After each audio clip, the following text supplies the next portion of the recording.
कहानी की शुरुआत में हमें दुनिया की सबसे खतरनाक जेल अल्काट्राज को दिखाया जाता है। इस जेल से आज तक कोई भी जिंदा बचकर नहीं जा सका क्योंकि जेल के चारों तरफ पानी फैला हुआ था और जेल की सुरक्षा भी इतनी ज्यादा थी कि यहाँ कोई परिंदा पर भी नहीं मार सकता था। अब जेल में एक कैदी फ्रैंक मॉरिस को लाया जाता है। यहाँ गार्ड मॉरिस की अच्छे से चेकिंग करता है। गार्ड मॉरिस की पूरी चेकिंग करके उसे एक ब्लॉक में भेज दिया जाता है और वहाँ उसे एक सेल में डाल देता है। मॉरिस को सेल में बंद करके एक गार्ड उससे कहता है कि अल्काट्राज में तुम्हारा स्वागत है और उसी दौरान वहाँ पर बेल बजती है और सभी गार्ड्स वहाँ सभी सेल्स को एक एक करके चेक करने लगते हैं। तभी तमाम सेल्स के दरवाजे खुलते ही वहाँ सभी कैदी बाहर निकल आते हैं। सभी कैदी लाइन से अपना अपना खाना लेने के लिए आ जाते हैं। खाने के समय मॉरिस के सामने एक कैदी लिटमस होता है। इससे पहले कि मॉरिस खाना खाता उसी दौरान एक कैदी जिसका नाम वुल्फ था वह मॉरिस को घूर घूर कर देख रहा होता है, जिसे देखकर मॉरिस थोड़ा घबरा जाता है। तभी खाना खाते समय लिटमस मॉरिस से उसका थोड़ा सा खाना मांगता है। मॉरिस भी मना किए बगैर उसे अपना खाना दे देता है और लिटमस अपना खाना अपने पास रखे हुए एक चूहे को देता है। ये देखकर मॉरिस को थोड़ा अजीब लगता है क्योंकि वह चूहा उसका पालतू था। अब रात को मॉरिस आराम कर रहा होता है कि तभी गार्ड आकर उससे कहता है कि वार्डन ने तुम्हें बुलाया है। इसीलिए मॉरिस सीधे वार्डन के पास जाता है। वार्डन उससे कहता है कि तुम्हारा इस जेल में स्वागत है। मुझे पता है कि तुम पहले भी बहुत सी जेलों से भाग चुके हो, लेकिन इस जेल से तुम कभी भी नहीं निकल पाओगे क्योंकि जो भी इस जेल से भागता है वह सीधा समुद्र में जाकर मर जाता है। और अगर तुमने यहाँ से भागने की कोशिश भी की तो तुम्हारा रास्ता पानी रोक लेगा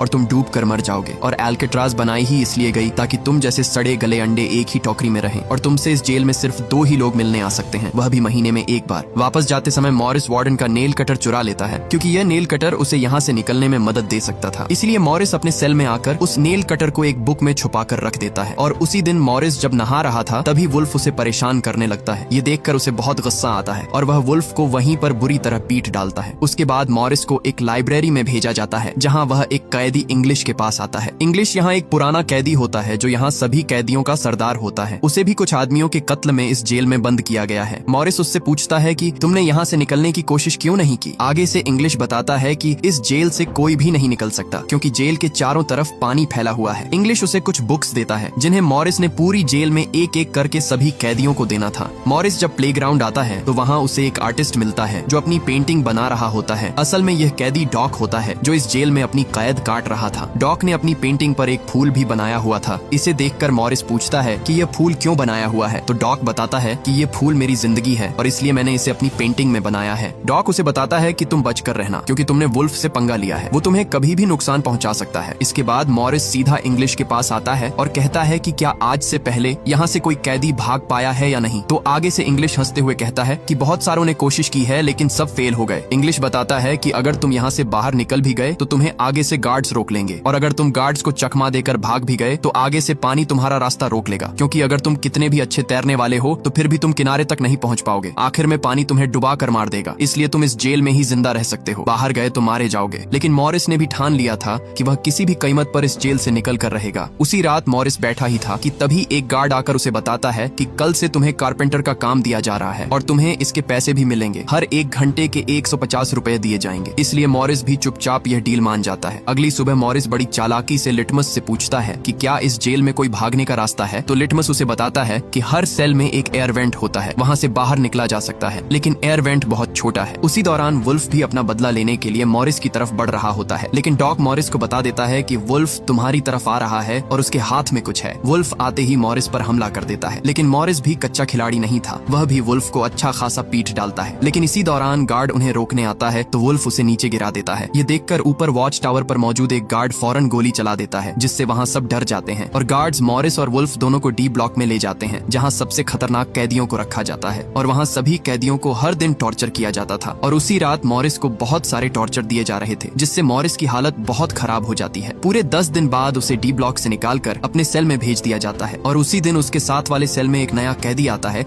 जिसका नाम चार्ली बट्स होता है। दोनों के बीच अच्छी दोस्ती हो जाती है। मॉरिस भी अपने नए दोस्त चार्ली को सबसे मिलवाता है और दूसरी तरफ वार्डन भी सभी कैदियों के सेल्स को एक एक करके चेक कर रहा होता है। तभी वार्डन डॉक के सेल में आता है जहाँ उसकी बहुत सारी पेंटिंग्स पड़ी हुई थी। डॉक ने वार्डन की पिक्चर भी बनाकर रखी हुई थी जिसे देखकर वार्डन के चेहरे पर मुस्कुराहट आती है। और अगले ही दिन अचानक वार्डन ने गार्ड से कहा कि डॉक के सेल से सभी पेंटिंग्स को हटा दो और अब से वह कभी भी जेल में पेंटिंग्स नहीं बनाएगा। इसलिए यह देखकर डॉक का दिल अंदर से टूट जाता है क्योंकि डॉक अपनी पेंटिंग्स की वजह से इस जेल में अपना टाइम पास कर रहा था। अगले दिन मॉरिस डॉक को परेशान होते देखकर गार्ड से पूछता है कि डॉक इतना परेशान क्यों है, वह हमसे कोई बात भी नहीं कर रहा, आखिर वजह क्या है। तो गार्ड उसे बताता है कि तुम अपने काम से काम रखो। इसके बाद डॉक कारपेंटर का काम शुरू करने से पहले अपना फूल मॉरिस के कपड़ों में डाल देता है और काम करते समय एक गार्ड को बुलाता है और एक कुल्हाड़ी लाने के लिए कहता है और कुल्हाड़ी लेकर उसी समय वह अपने हाथों की तीनों उंगलियां काट देता है। क्योंकि उसकी पेंटिंग्स उससे छीन ली गई हैं, इसलिए अब उसे अपने हाथों की कोई जरूरत नहीं है। ये देखकर मॉरिस फौरन उसे देखने के लिए आता है, लेकिन गार्ड्स ने उसे डॉक के पास नहीं जाने दिया और गार्ड्स डॉक को वहां से ले जाते हैं। तभी मॉरिस के कपड़ों से वही फूल निकलता है जो डॉक ने डाला था। यह देखकर मॉरिस को समझ आ जाती है कि डॉक से उसकी खुशियां छीन ली गई हैं। इसीलिए मॉरिस डॉक की उंगलियों को एक डिब्बे में डालकर एक गार्ड को देता है और गुस्से से कहता है ये अपने वार्डन को दे दो, क्योंकि उसकी ख्वाहिश पूरी हो चुकी है। उसी दिन मॉरिस डॉक के दुख में बैठा होता है कि तभी उसे एक कॉकरोच दिखाई देता है जो एयर वेंट के अंदर जा रहा था। यह देखकर उसे यकीन हो जाता है कि यहाँ से किसी तरह बाहर निकला जा सकता है और यहीं से शुरू होती है असली कहानी। अगले दिन खाने के समय वार्डन मॉरिस को अपने पास बुलाता है और कहता है कि तुम डॉक की तरफ इतना ध्यान क्यों दे रहे हो। आगे से मॉरिस कहता है सर ऐसा तो कुछ नहीं, ये आपकी गलतफहमी है। खाना खाते समय मॉरिस को दो भाई क्लैरेंस और जॉन मिलते हैं जो इस जेल में नए थे और उन्हें भी इस जेल में 20 साल की सजा काटनी थी और ऐसा वो हरगिज नहीं चाहते थे। मॉरिस की तरह वो दोनों भी बहुत चालाक थे, इसलिए मॉरिस भी उनसे दोस्ती कर लेता है। उसी दिन मॉरिस गार्ड के न होने का फायदा उठाकर वहाँ एयर वेंट को अच्छे से चेक करने लगा, लेकिन उसी समय गार्ड आ रहा था, इसलिए मॉरिस फौरन अपनी जगह पर लेट जाता है। अगले दिन इंग्लिश की बेटी उससे मिलने आई हुई थी। इसे देखकर उसे बहुत दुख होता है, क्योंकि जब उसकी बेटी छोटी थी तब से वह जेल में है और अब उसकी बेटी बड़ी हो चुकी थी। दूसरी तरफ चार्ली भी अपनी बीवी से बात कर रहा था। यहाँ उसकी बीवी बताती है कि तुम्हारी माँ के पास टाइम बहुत कम है, क्योंकि डॉक्टर ने उन्हें जवाब दे दिया है कि उनके पास कुछ ही दिन है। इसीलिए चार्ली के दिल में जोश आ जाता है और वह जेल से भागने का फैसला करता है। रात को चार्ली मॉरिस से कहता है जब भी भागने का प्लान बने तो मेरी जगह भी खाली रखना। अब खाने के समय मॉरिस सभी साथियों को बताता है कि हमारा सेल ब्लॉक बहुत पुराना हो चुका है, नमी की वजह से दीवारें बहुत कमजोर हो गई हैं, इसलिए आसानी से यहाँ से निकला जा सकता है। मेरे पास एक नेल कटर है, अगर हम थोड़ा थोड़ा करके इसे खोदकर ऊपर पहुंच जाएं, तो हमें पता चल जाएगा कि यहाँ से भागने का रास्ता कौन सा है। जॉन आगे से पूछता है तुम होल को कैसे छिपाओगे। मॉरिस कहता है मैगजीन के कुछ पेपर से उसे आसानी से छिपाया जा सकता है। मॉरिस कहता है कि हमें कुछ डमी हेड चाहिए होंगे ताकि रात में उन्हें बिस्तर पर रखकर यहाँ से निकल सकें, लेकिन डमी पुतलों के लिए बाल चाहिए होंगे। यहाँ जॉन मॉरिस से कहता है मैं सैलून में काम करता हूँ, वहाँ से कुछ बाल चुरा कर ले आऊंगा। मॉरिस क्लैरेंस से कहता है तुम कपड़ों की जगह से थोड़े थोड़े करके कुछ रेनकोट्स चुरा कर ले आना, जिससे हम एक बोट बनाकर इस समंदर को आसानी से पार कर सकते हैं। आगे से चार्ली कहता है मेरा क्या काम होगा। मॉरिस कहता है जब मैं एयर वेंट खोदना शुरू करूंगा तो तुम ध्यान रखना ताकि कोई गार्ड हमें पकड़ न ले। इसलिए सभी साथियों को मॉरिस का प्लान पसंद आता है और उसी रात मॉरिस एयर वेंट को खोदना शुरू कर देता है। यहाँ मॉरिस के पास नेल कटर था, इसलिए उसे दीवार खोदने में बहुत मुश्किल हो रही थी, लेकिन उसने हार नहीं मानी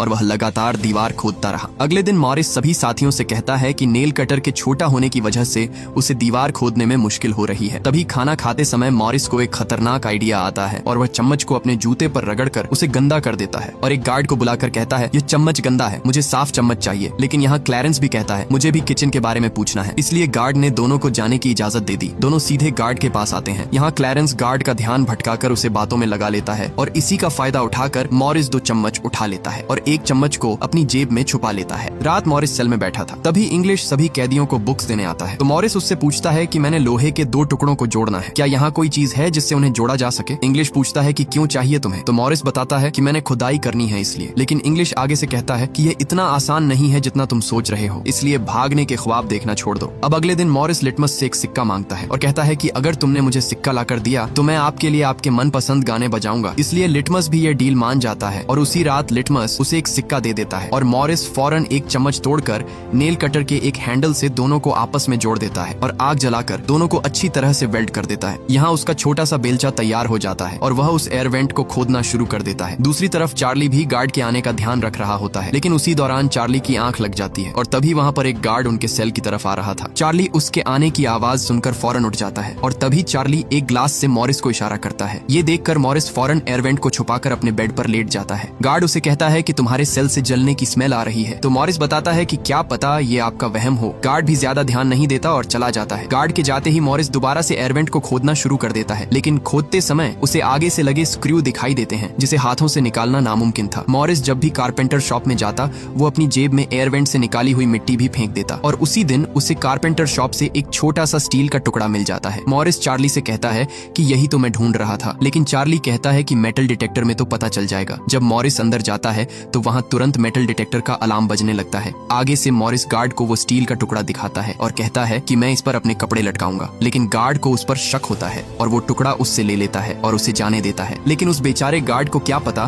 कि मॉरिस ने एक स्टील टुकड़े की जगह 2 स्टील के टुकड़े उठा लिए थे। एक टुकड़ा उसने अपने हाथ में रखा हुआ था, दूसरा अपने जूते के नीचे छुपा दिया था और उस स्टील के टुकड़े से तुरंत वो जाली को तोड़ देता है। दूसरी तरफ चार्ली भी अपने लिए पेंटिंग के लिए कुछ सामान मंगवाता है। यहाँ जॉन भी अपने सेल के एयर वेंट को खोद रहा होता है। इधर क्लैरेंस भी मैगजीन्स के पेपर से एक डमी सर बना रहा था। दूसरी तरफ मॉरिस भी पेंट मंगवाकर उस डमी सर पर पेंट करके एक डमी सर तैयार कर लेता है और उसी रात वो सर को अपने बेड पर रख देता है और एयर वेंट से बाहर निकलकर अपने बनाए हुए नकली एयर वेंट को लगाकर तुरंत पाइपलाइन को पार करके आगे बढ़ता है। दूसरी तरफ एक गार्ड आकर मॉरिस के सेल को देखता है तो वहाँ पर डमी सर पड़ा हुआ था, लेकिन गार्ड को शक नहीं होता और वो वहाँ से चला जाता है। इधर मॉरिस जैसे तैसे करके पाइप के सहारे ऊपर चढ़ जाता है। ऊपर आते ही उसे एक ग्रिल दिखाई दी जो कि पूरी तरह से बंद थी। मॉरिस कूद कर जाने की कोशिश करता है लेकिन उसकी कोशिश नाकाम हो जाती है और इसी दौरान वही गार्ड आकर चार्ली से कहता है कि मॉरिस आज काफी जल्दी सो गया। आगे से चार्ली कहता है कि आज उसकी तबीयत ठीक नहीं है और तभी गार्ड की छड़ी नीचे गिर जाती है। छड़ी को उठाते हुए गार्ड देखता है कि मॉरिस के कुछ बाल अजीब से दिख रहे हैं। इधर चार्ली के पैरों तले जमीन निकल गई क्योंकि अब उनका मिशन फेल होने वाला था। गार्ड मॉरिस के सेल के अंदर अपना हाथ उसके सर पर रखता है तो मॉरिस कहता है, क्या हुआ सर, आप अचानक मेरे सेल पर। यहाँ मॉरिस चार्ली के बताने पर फौरन अपनी जगह पर आकर लेट गया था। अगली सुबह मॉरिस अपने साथियों को बताता है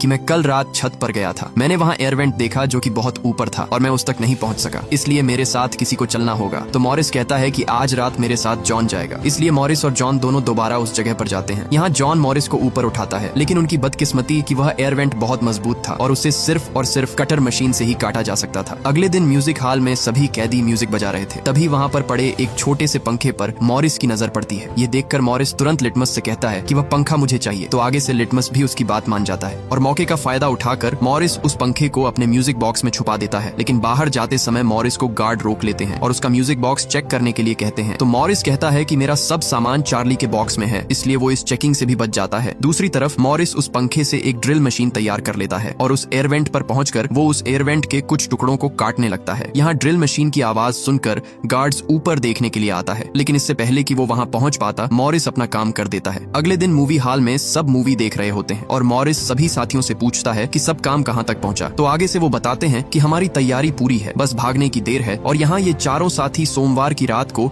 इस जेल का रुतबा मिट्टी में मिलाने वाले थे क्योंकि अब चारों साथियों ने इस जेल से भागने की पूरी तैयारी कर ली थी। अगले दिन खाने के समय मॉरिस ने डॉग की याद में उसका फूल टेबल पर रखा हुआ था और वहाँ वार्डन उसे देखकर उस फूल को वहीं पर कुचल देता है। ये देखकर लिटमस को बहुत गुस्सा आता है और वह वार्डन पर हमला करता है, लेकिन उसी समय उसे हार्ट अटैक आ जाता है और लिटमस वहीं पर मारा जाता है। ये देखकर मॉरिस और सभी साथियों को उस पर बहुत गुस्सा आता है, लेकिन वार्डन बेचारे को क्या पता कि आज रात ये सब यहाँ से भागने वाले हैं। उसी रात इंग्लिश वहाँ बुक देने के लिए आता है तो मॉरिस उससे हाथ मिलाकर गुड बाय कहता है। इंग्लिश आगे से समझ जाता है कि मॉरिस आज रात भागने वाला है, इसलिए वह गुड बाय कहकर चला जाता है। लेकिन उसी रात वार्डन अचानक मॉरिस के सेल को चेक करने के लिए आ जाता है। यहाँ मॉरिस के पैरों तले जमीन निकल जाती है क्योंकि इतने महीनों की मेहनत आज जाया होने वाली थी और गार्ड मॉरिस के सेल को पूरी तरह से हर एक कोना चेक करता है और तभी वार्डन उसके सूट बॉक्स को हटाता है जहाँ से मॉरिस ने सुरंग बनाई हुई थी। ये देखकर मॉरिस के पसीने छूट जाते हैं, लेकिन मॉरिस ने वहाँ इतनी बारीकी से काम किया हुआ था कि वार्डन को भनक तक नहीं लगी और वार्डन वहाँ से चला जाता है। जाते समय वार्डन गार्ड से कहता है कि आजकल मॉरिस की हरकत मुझे ठीक नहीं लग रही। तो आगे से गार्ड बताता है कि मॉरिस पूरी रात चार्ली से बातें करता रहता है। वार्डन उससे कहता है कि कल ही उन दोनों को अलग कर दो और दोनों के सेल चेंज कर दो। अगले दिन खाने के समय वुल्फ मॉरिस को धमकी देता है कि मैं तुम्हारे लिए एक गिफ्ट लाया हूँ और आज रात तुम्हें नहीं छोड़ूंगा। इसलिए मॉरिस जॉन से कहता है कि अपना सब सामान तैयार कर लो, आज रात निकलना होगा हमें। और उसी दिन वुल्फ चाकू से मॉरिस पर हमला करने वाला होता है कि तभी इंग्लिश वहाँ पर उसे पकड़ लेता है क्योंकि इंग्लिश भी मॉरिस के साथ ही था। यहाँ इंग्लिश यह नहीं चाहता था कि जाने से पहले मॉरिस को कुछ हो। अब रात में मॉरिस, क्लैरेंस और जॉन तीनों ऊपर छत पर जा रहे थे, लेकिन यहाँ चार्ली को अपने सेल में घबराहट होने लगती है और वह समय पर वहाँ से नहीं निकल सका। दूसरी तरफ उसके तीनों साथी ऊपर एयरवेंट पर पहुंच जाते हैं और काफी देर तक चार्ली का इंतजार करते रहे, इसलिए उन्हें लगा कि चार्ली ने अपना फैसला बदल लिया है, इसलिए वह चार्ली को छोड़कर वहाँ से ऊपर निकल जाते हैं। दूसरी तरफ गार्ड को भी शक नहीं होता क्योंकि मॉरिस ने वहाँ पर अपने बनाए हुए डमी सर रख दिए थे, लेकिन चार्ली अपने डर की वजह से अपने सेल में ही था। उसकी आंखों से आंसू बहते रहे क्योंकि उसकी आजादी उससे दूर हो रही थी। इधर जैसे तैसे करके वो तीनों बिल्डिंग के टॉप पर पहुंच जाते हैं और एक पाइपलाइन से बिल्डिंग को पार कर लेते हैं। दूसरी तरफ चार्ली का दिल जोश से भर उठता है और वो भी अपने सेल से बाहर निकलने लगता है। जैसे तैसे करके वो भी ऊपर एयरवेंट तक पहुंच जाता है, लेकिन वो एयरवेंट बहुत ऊपर थी, इसलिए वो अकेला ऊपर चढ़ नहीं सकता था और यहाँ चार्ली एक बार फिर अपनी हिम्मत हार जाता है। दूसरी तरफ किसी तरह तीनों गार्ड से बचाते हुए एक एक करके ग्रिल की दीवार को तीनों पार कर लेते हैं और खुशी से तीनों समुद्र के किनारे पहुंच जाते हैं और जल्दी से अपने अपने रेन कोट्स में हवा भरने लगते हैं और किसी तरह पूरी हवा भर भर कर वो रेन कोट्स को पानी में डालकर वहाँ से भागने में कामयाब हो जाते हैं। अगली सुबह गार्ड सभी सेल्स को एक एक करके चेक कर रहा होता है। तभी गार्ड को चार्ली एक दीवार की तरह खड़ा हुआ दिखाई देता है, क्योंकि चार्ली का दिल पूरी तरह टूट चुका था। उसके तीनों साथी उसके सामने से भाग गए, लेकिन वो अपने डर की वजह से वहीं का वहीं बैठा रहा। इसी दौरान एक गार्ड मॉरिस के सेल पर आकर उसे उठाता है, लेकिन कोई हलचल न होने पर गार्ड मॉरिस की सेल के अंदर जाकर उसे जोर से उठाता है। तभी वहाँ पर वह नकली सर नीचे गिर जाता है, जिसे देखकर गार्ड के होश उड़ जाते हैं। उसके बाद पूरी जेल में इमरजेंसी अलार्म बजने लगता है और इंग्लिश भी समझ जाता है कि मॉरिस और उसके साथी भागने में कामयाब हो चुके हैं। दूसरी तरफ वार्डन भी समंदर तक पहुंच जाता है और एक सार्जेंट से पूछता है कि तुम्हें कुछ मिला है। तो आगे से वह एक थैली दिखाता है जिसमें तीनों का कुछ सामान मिलता है, जिसे देखकर वार्डन कहता है कि वे जरूर पानी में डूबकर मर चुके होंगे। तभी वार्डन को किनारे पर वही फूल गिरा हुआ मिलता है, जिसे देखकर उसे समझ आता है कि मॉरिस उससे डॉक का बदला ले चुका है। इसी दौरान एक गार्ड आकर वार्डन से कहता है कि डायरेक्टर ने आपको बुलाया है। आगे से वार्डन कहता है कि एक न्यूज फैलाओ कि वे तीनों रात को ही डूबकर मर चुके हैं। यहाँ वार्डन अपनी नौकरी और इज्जत बचाने के लिए एक झूठी रिपोर्ट जारी कर देता है, लेकिन अंदर ही अंदर वार्डन जल रहा था, क्योंकि उसके हाथों से मॉरिस जेल तोड़कर भाग निकला और 1 साल के अंदर इस जेल एल्केट्राज को पूरी तरह बंद कर दिया जाता है। और ये मूवी यहीं पर एंड हो जाती है। अगर ये वीडियो आपको अच्छी लगी तो इसे लाइक करें और हमारे चैनल फिल्मी नेस्ट को सब्सक्राइब कीजिएगा।